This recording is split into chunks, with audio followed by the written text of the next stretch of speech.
Amongst Kumardev's children, 3 were most illustrious. Their names were Amar, Shantosh, and Sri Ballabha. They were later to be known as Sri Sanatan Goswami, Sri Rupa Goswami, and Anupam. These 3 brothers were simply glorious in every sense. From their very birth, they had pure devotional sentiments toward the Supreme Personality of Godhead. As they grew up, they became exceptionally attractive to all of the society.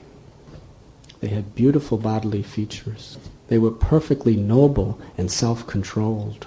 Their minds were clear and clean. They had no envy toward anyone. They were simply embodiments of the Lord's love. Due to their attractive influence on the people, the ministers of the Nawab Hussain Shah, King of Bengal, brought this to his attention. He decided, I must have them as my ministers. The whole Hindu population will be cooperative with me if these 3 powerful souls become my men. They were approached by the Nawab Hussain Shah. He was a cruel meat-eater, Malecha, who hated and persecuted Hindus. But he told them, if you become my chief ministers, then I will protect you and I will protect the Hindu community. If you do not, then I will persecute. A devotee is paradukkha dukhi. He cannot tolerate seeing the sufferings of others. Therefore, Rupa, Sanatan, and Anupam accepted what they considered the most abominable condition of life just to protect the other devotees. They were so expert as ministers of the Nawab Hussain Shah that the king, the Nawab, accepted them as his own brother. He even did something that was exceptional.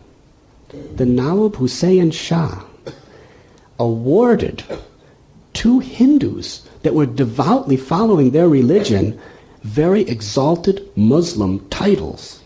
He gave Sanatan the name Sakar Malik and Rupa Goswami the name Dabir Khas. The Nawab Hussain Shah was a violent and cruel ruler.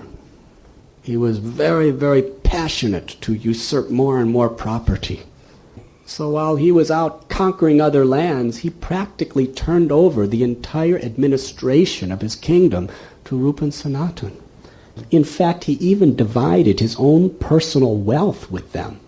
He bestowed upon them an immense treasury of money. In the city of Ramakeli, he built them extraordinary, opulent palaces, one for each of the brothers. Of course, Rupa, Sanatan, and Anupam were always immersed in the loving service of the Lord. On their property in Ramakeli, Rupa and Sanatan built a beautiful, beautiful garden that was a replica of Vrindavan. They called it Kadamba Kanana. There they excavated the places of Lord Krishna's Leela. They created a Radha Kund and Sham Kund. They built a beautiful temple and installed the deity of Madan Mohan. And so many of the pastime places of Lord Krishna they also developed. In fact, they would get out of their government offices as soon as possible every day and just roam through the gardens of Vrindavan in Ramakeli, completely absorbed in remembrance of Sri Sri Radha and Krishna. Rupa and Sanatan, they built a beautiful assembly house specifically for Harikatha. He invited Vaishnavas, devotees, scholars of the scriptures from all over the country to come.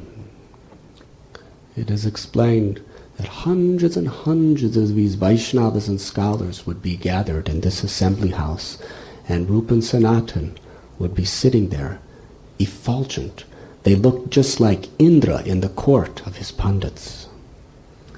They were so very eager to hear about Krishna from those who understood the subject properly.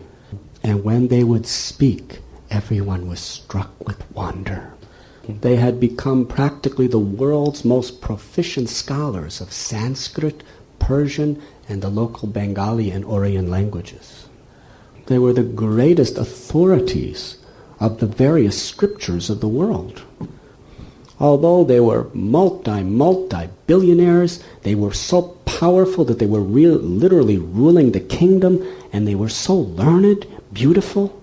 Still, the amazing thing was they were more humble than a piece of straw on a street. Years later, the father of Srinivasa acharya, whose name was Chaitanya Das, was describing Rupa and Sanatan to his son. He said, many years before, my father brought me to Ramakeli, and when I saw the effulgence, the beauty, and the grandeur of Rupa and Sanatan, I was struck with wonder. There, they exhibited such an opulence of renunciation.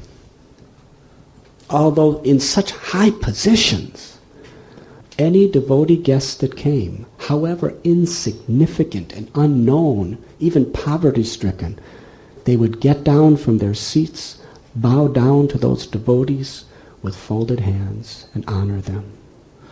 They would personally serve each devotee prasad with their own hands. With their money, they built so many little houses on the bank of the Ganges. This was simply to take care very nicely of all the guests that came. Their heart, their life, their soul was to humbly serve the devotees. They became so famous that if anybody wrote any literature in reference to the nyaya philosophy, it would not be accepted unless Rupa and Sanatan gave their approval. In this way they lived, completely absorbed in hearing and chanting the glories of the Lord, while simultaneously ruling the state for the Nawab. You were listening to Radhanath Swami on devotionalnectar.com.